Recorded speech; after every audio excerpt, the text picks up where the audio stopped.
Сегодня провели процедуру аугментации зоны G.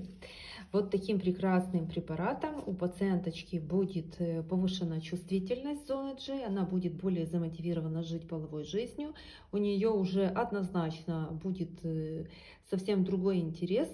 Не отказывать мужу и не говорить о том, что голова болит. Но вы видите, тут еще одна иголочка. Вот еще одна игла. Для чего?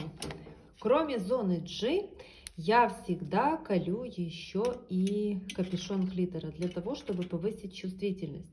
И получается у нас процедура 2 в 1, поскольку мы делаем зону G, аугментацию и капюшон клитора.